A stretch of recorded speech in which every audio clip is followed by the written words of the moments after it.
Na na na na na na na na na na na na na na na.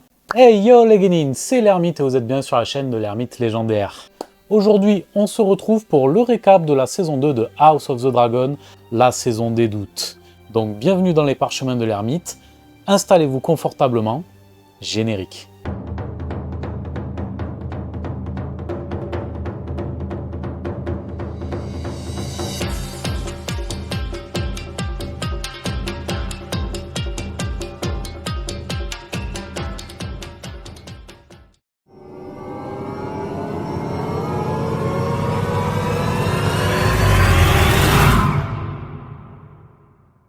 Nous retrouvons les prémices de la danse des dragons avec la maison Targaryen plus déchirée que jamais.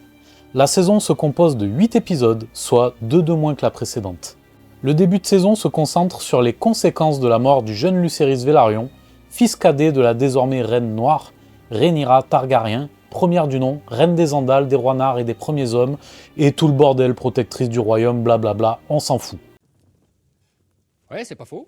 Aegon II, le fils aîné de la reine douairière Alicent Hightower et accessoirement demi-frère de Rhaenyra, s'assoit sur le trône de fer et débute son règne d'usurpateur. Les grandes manœuvres commencent. Chaque partie tente de rassembler sous sa bannière un maximum de maisons.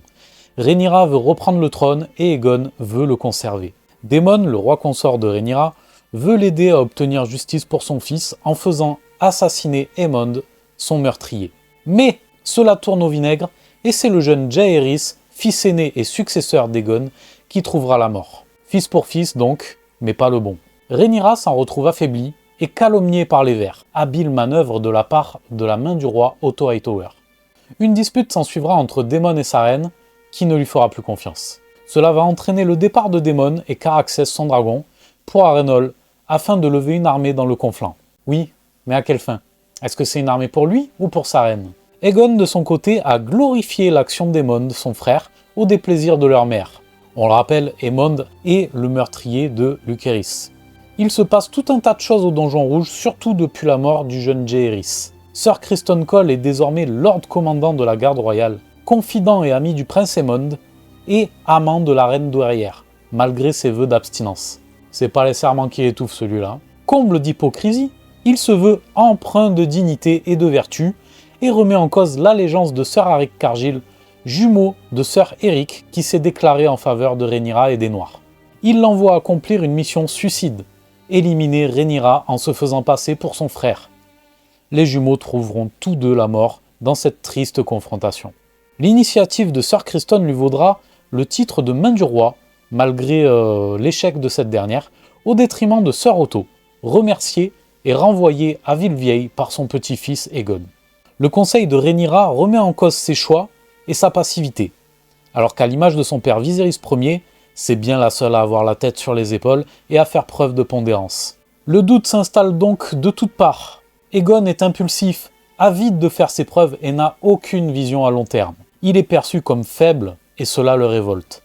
Il ne parviendra pas à tenir en place, d'ailleurs, lors du siège de Repos des Freux, pour lequel il s'envolera sur son dragon Feu du Soleil. Son frère Aemon ne fera pas de quartier avec Vhagar et va lui mettre un gros Dracarys dans la tronche, pendant que Feu du Soleil sera aux prises avec Meleys, dragon de la princesse Rhaenys, la reine qui jamais ne l'a été. Et ne le sera jamais vu qu'elle va claquer des suites de cet affrontement avec Vhagar. Aegon finit grièvement brûlé. Son armure a même fondu sur sa peau et son visage porte les marques du feu dragon. Aemon devient malgré tout régent et révoque la place au conseil de sa mère. Il va néanmoins rappeler Sir Otto Hightower pour qu'il redevienne main du roi, mais ce dernier est introuvable. Rhaenyra, quant à elle, est en très mauvaise posture et Mysaria, l'ancienne maîtresse de Daemon dont elle a gagné l'allégeance, deviendra sa maîtresse des chuchoteurs. Cette dernière d'ailleurs l'enjoint à lever une armée de bâtards Targaryens afin de trouver des dragonniers pour les dragons Vermithor, Fumée des Mers et Aile d'Argent. Seul espoir désormais pour la Reine Noire de remporter cette guerre. Rhaena, l'une des filles de Daemon, part dans le Val d'Arryn aux Airiers afin de mettre en sécurité les princes Joffrey, Viserys et Aegon III, dit le Jeune. Cette dernière n'étant pas dragonnière, entend parler par la Dame du Val d'un dragon sauvage dont elle va partir en quête. Deviendra-t-elle une dragonnière de plus pour la Reine Noire? Dans l'ancien fief d'Arène le Noir, Daemon prend ses quartiers et tente de lever une armée par la force. Non sans mal d'ailleurs. il aura des nuits agitées par de nombreuses visions et fera une réelle introspection.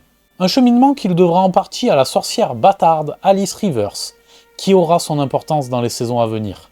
Elle lui fera comprendre qu'il n'est qu'un pion dans la partie et non le joueur. Daemon aura même des visions de la guerre à venir face aux marcheurs blancs. J'aime autant vous dire que j'ai vibré.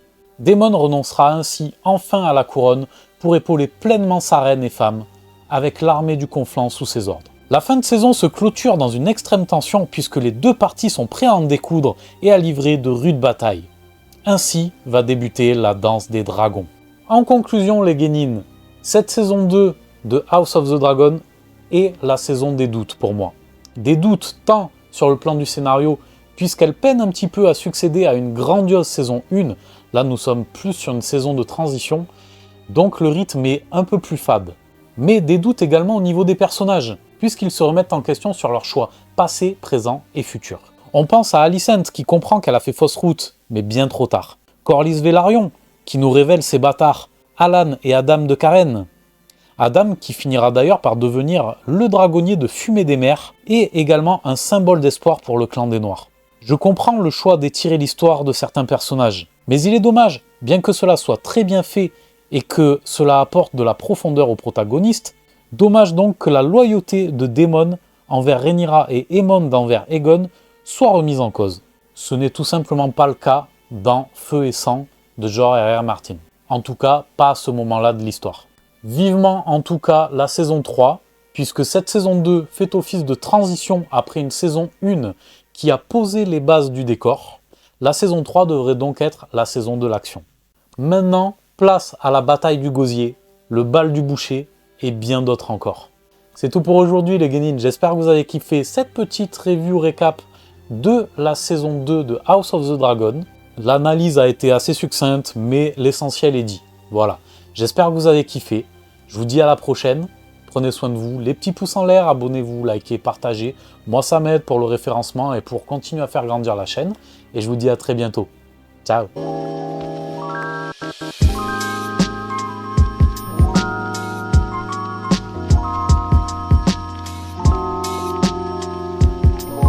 Tu t'es abonné? Tu t'es pas abonné? Abonne-toi!